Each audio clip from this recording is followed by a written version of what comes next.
It is 12 midday in Accra, Ghana. I am listening to Benjamin Zand of BBC World Service. Mr. Zand is in the middle of a very intriguing story from the African continent. The issue of illegal migration of young Africans to Europe has become an albatross that seems to perpetually hang on the necks of Africa and some European countries. The audacity with which these young Africans plan and execute this perilous journey leaves much to be desired.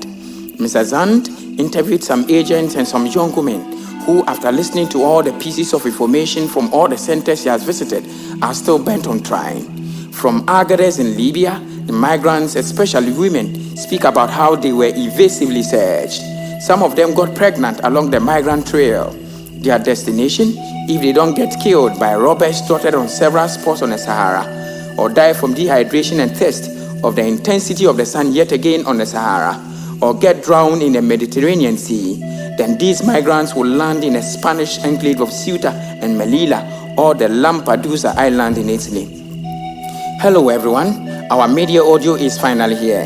This audio you are listening to is entitled The Walk to Europe, a Death Trap for Young Africans. The youth of Africa have a huge role to play to turn the fortunes of Africa around. If you look at the history of revolution, it has always been the youth. As early as 1908 in Turkey, it was the young people who rose to the occasion. You remember even during the Bolshevik Revolution, it was the young people. During the civil rights movement led by Martin Luther King Jr. and Rafa Banatha, among others, it was the young people. In 1968, initially in 1958 in France, it was the young people. We remember in Tiananmen Square, it was the young people. We remember in Korea in 1980, it was the young people. We remember in South Africa in 1969, in the Sharpeville massacre, it was the young people. In Soweto in 1976, it was the young people. In the Arab world in the recent times, it was the young people. But the young people of Africa today in general are running away from their problems and seeking refuge from other continents. John F. Kennedy said in 1960, a society whose young men and women are in a constant state of slumber will never realize her potentials. Africans like wasting opportunities, that even when a good opportunity sits on their lap, they will not miss an opportunity to miss an opportunity. Africans, we got the answer wrong. We failed the test, but we cannot get the correction wrong too. Benjamin Burumbu said, each time I want to fight for Africans, I use only one hand because the other hand is busy trying to keep away Africans who fight me. My name is Kwame Anoche. I was born the only child to my parents prior to their separation. Because my parents separated before I touched the earth, I was left in the care of my mother, abandoned by my father. Growing up, life was extremely difficult, but I was a bright boy at school. My mother resolved to see me through school even if it means selling her last apparel. After many years of hardship, I finally completed the university with a good first degree. The meat that has fat will be proven by the heat or the fire. This African proverb seemed to have come true in my situation. 5 years after completing my mandatory service to the nation, I still had not landed my dream job. Frustration began to set in. Family expectations and pressure were mounting. I visited many construction sites and served as a laborer with my first-class degree honors because that was the only capacity where no skills in carpentry and masonry were required. At last, I managed to secure an employment as a mathematics teacher in a prestigious private school. But I was still not satisfied. Whatever life offers you, make use of it. I failed to make lemonade out of the lemons life offered me. Pushed by greed and naivety, I decided to travel. The destination, Europe, as an illegal migrant. I had worked for a year and had saved some money. After many hide and seek in trucks, mostly carrying cattle, I arrived in Sabratha in Libya. But before I could get to Sabratha, something worthy of note happened that you should know. The smuggler I paid to help me get to the shore only paid half of the money required for me to get to the shore. I was halted in the middle of the Sahara and was required to pay the rest of the money, but I had no money on me at that moment. For my punishment for making the smugglers lose money, I was subjected to intense torture. I was beaten black and blue, beaten to the pulp, beaten flippantly. When they realized that I had no money, there were only two options left for me to face: to be sold or to be jailed. I was given a lifeline when they agreed for me to place a call back home in Ghana for my family to transfer money for my release.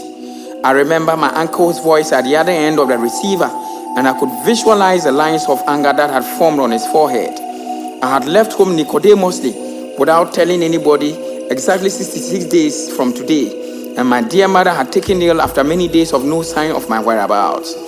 If the tortoise requires increment in its blood content, it is mixed with water. When my uncle told me this popular Ghanaian proverb over the phone, I knew my end had come. Between being jailed and sold, I got the former. But before I could be arranged for my jail term to commence, I was released and I was set free and I was asked to go. Apparently, someone had paid my debt and the person did not want the identity to be revealed. I later found out that my benefactor was called Miss Zainab Sia Darami from Freetown in Sierra Leone. She had heard of my tale and decided to come to my rescue. I was left with just one hurdle before I could step on the soil of Europe. We had to cross the Mediterranean Sea. We had barely started the journey in a rickety boat on the Mediterranean, then a boy next to me fell to the floor for a moment, and I didn't know if he had fainted or was dead. Then I saw he didn't want to see the waves anymore. A pregnant woman vomited and started screaming. Below deck, people were shouting that they could not breathe, so the men in charge went down and started beating them. By the time we saw a rescue helicopter, 2 days after we left Libya, with the 250 passengers on board, some people were already dead, flung into the sea by the waves or suffocated downstairs in the dark. I failed to reach my destination and was deported back home to my roots. George Seville once said, "A man who is a master of patience is a master of everything." I failed to master patience, so I came face to face with death many times. There are at least 100,000 Africans in the bottom of the ocean. These are not Americans, Brazilians, or Europeans. These are Yoruba people, Fulani people, Igbos, Akans, Ewe, Mandinka men and women who were thrown overboard by European slave masters. Yet again, there are about 10,000 Africans who have died trying to cross the Mediterranean Sea to Europe over the past 3 years alone. Initially, the whites were killing us, we complained. They left, we are still dying by the same method. The more I think about the fact that someone is on a voyage towards death because they think the grass is greener at the other side, the more the goosebumps on my body deepens. I want to state without mincing words that the grass is greener everywhere. You might not agree with me on this last statement, but have we not seen homeless people looking famished and malnourished in Western countries in the news? If the grass was greener over there and that greenery guarantees automatic success, then why these images from these countries? Yes, America has opportunities. There are quite a plethora of advantages in UK. However, you should also know that there are a lot of opportunities here in Africa too. You don't need to be abroad to have your dream actualized. Going to Europe only changes your location. It does not guarantee automatic success and an overnight change in destiny. The African youth must stop dreaming of becoming rich overnight, especially when that dream is massaged by laziness, lack of foresight and intuition. The journey comes of late to Middle East countries such as Bahrain, Iran, Kuwait, Lebanon, Oman, Qatar, Saudi Arabia, Yemen, United Arab Emirates, where many Africans are subjected to inhuman treatment and many imprisoned for no obvious reasons and others losing their dear lives. I am not discouraging people from traveling, but I'm only speaking against people throwing caution to the wind. In life, not all things are readily available and accessible. Sometimes you have to wait for them. Many people have lost great opportunities because they lacked the patience to wait. Others are unable to know and understand realities and people due to their inability to wait. It takes courage to wait. It takes humility to wait. It takes hope to wait. It takes faith to wait. It takes caution to wait. It is unattractive and unpopular to wait, but it pays to wait. Waiting is sometimes a preparation for better and greater things. Have you waited too long? Do not give up. Wait patiently, but cautiously. I have always heard people say, you will not succeed if you don't take a risk. The African youth must be able to differentiate when to wait, when to take action, and the degree of risk to take. Going to Europe by foot is a risk too hefty to take.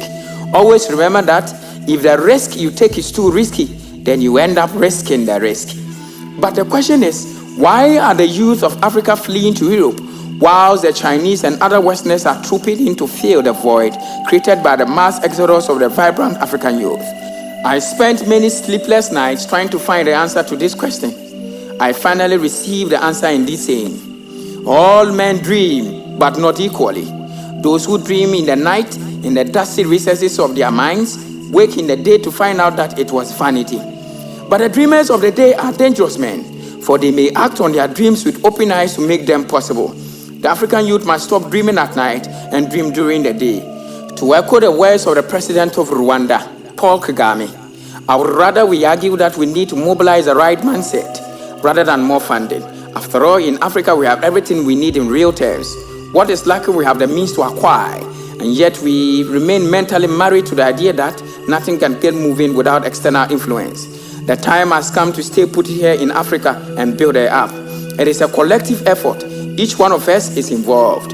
My visit with you must come to an end, but before then, permit me to acknowledge the many sources of references where I drew inspiration from to put this through. Special mention goes to Pastor Johnny Bueri of Love God FM and Kansas, USA. Please download the Love God FM app from Google Play Store and listen to words to feed your soul. Also to the Dynamic Studio in Tema Newtown for the studio work. To KSO Creations in Kumasi for our video slides. To Nana Mwakon. To Jojo, bro, you are a huge inspiration to me. And finally to you who listens to the Aspect audios and shares them with others. It is by our effort that our tentacles are spreading. Keep on listening and sharing. By so doing, you are touching lives and effecting positive change in millions of lives worldwide. Search Aspect Audios on YouTube to watch my video slides and subscribe. Our next audio is entitled, Africa Needs You to Step Up, and it will be on circulation very soon. For comments and sponsorship, please call +233 024 88 11 138. I am your narrator, and my name is Aspect Obimpe Frimpong. I'm from Ghana.